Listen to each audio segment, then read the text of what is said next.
Okie dokie, how was that? Okay, so had to go to the doctor this morning.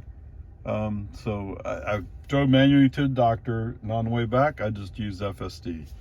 So 5 miles, 12 minutes, 144 watt hours per mile. I mean, wow, I could drive around in Lago Vista all day long, huh? Okay, whatever. I've actually done that. Yes. So pull it. So obviously you have to back out of the space.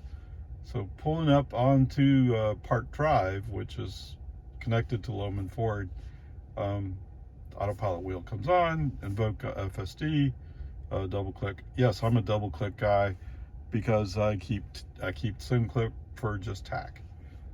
I like using tack sometimes. Okay, whatever. Pull up to the stop sign. When it's clear, we went.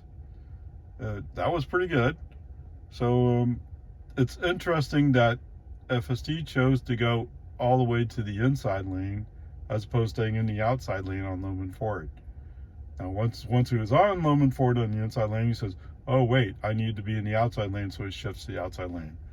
There was almost no traffic today, so that was an advantage. But anyway, so go on to Don Drive, and he swings wide again, goes to the inside lane, and then eventually wanders back to the outside lane. Okay. We come across a pickup for some reason. I don't know if he was going faster and then he slowed down, but for some reason all of a sudden I'm kind of right next to him. So hit the scroll wheel a couple of spots, slow down so that there's space when we come to the intersection ahead.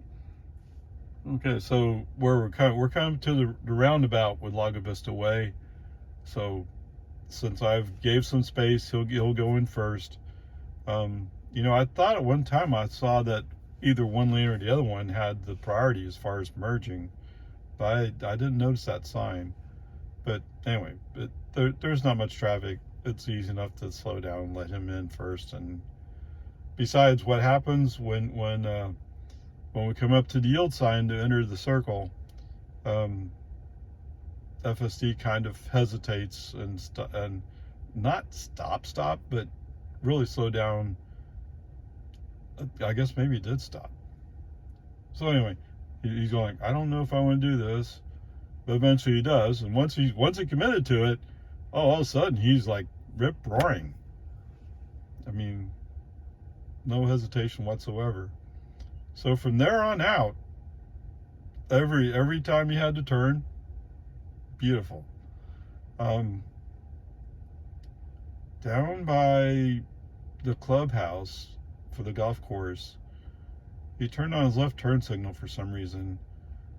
I think last time he did that to me, I assumed that, well, maybe it's that he's signaling he's going to go left as opposed to right.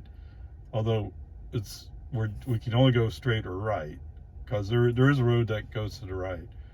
I don't know, but whatever. He didn't slow down or anything, so no harm to me. So I'm good there.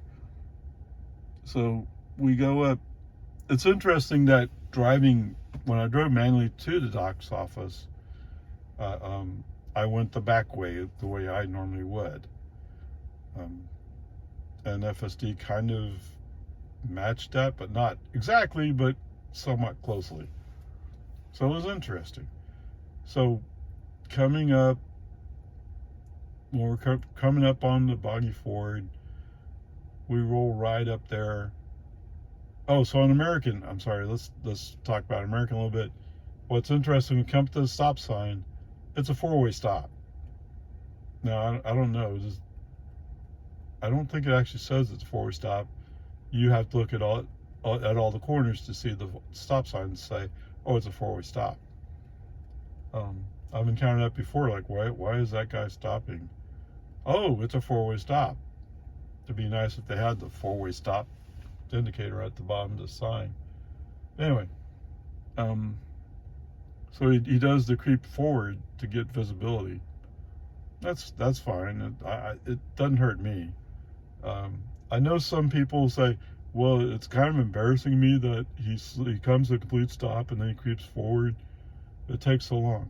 Well, in some places where you don't have much traffic, you get used to kind of rolling signs, and I get it. And I used to say, yeah, you won't catch me rolling a sign, and yet I've gone back like, oh, I rolled that sign. Whoops. So anyway, whatever. Peace and harmony. We come up on Boggy Ford. We're going to make around Boggy Ford. Handles it. I don't know even how to creep forward. I think he had visibility. But whatever. There's, like I said, there's not much traffic, so it's all good. It's clear. If it was a rush hour, Lago Vista terms, like 10, not even 10 cars, like 8 cars in a row, and they'll be clear for a while. Anyway, so turning on to did I say American? I meant National. National has a 4-way stop. Okay, so at American we turn left. Not really any problem at all.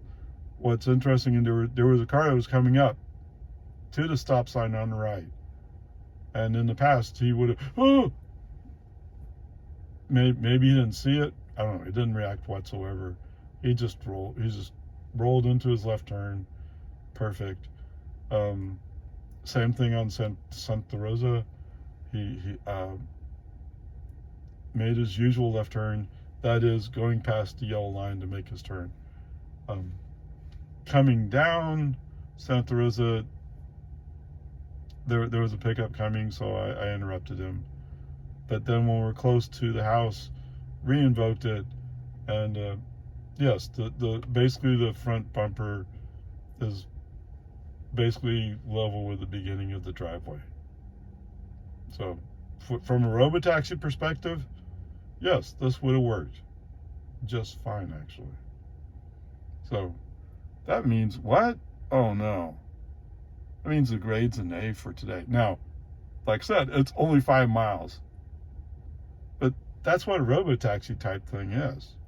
It's a short little drive here, short little drive there. And at 144 watt-hours per mile, oh, I'm excited about that. So there you go. So this would be an A. Obviously, going eastbound is a problem because of the West Reed Park traffic lights, not traffic light, the flashing yellows, right? And then coming back, the destination way thing where he has to go into that turn lane. But if you fix those problems, it would be almost perfect going into Cedar Park. So anyway, there you go. A for today. Yeehaw.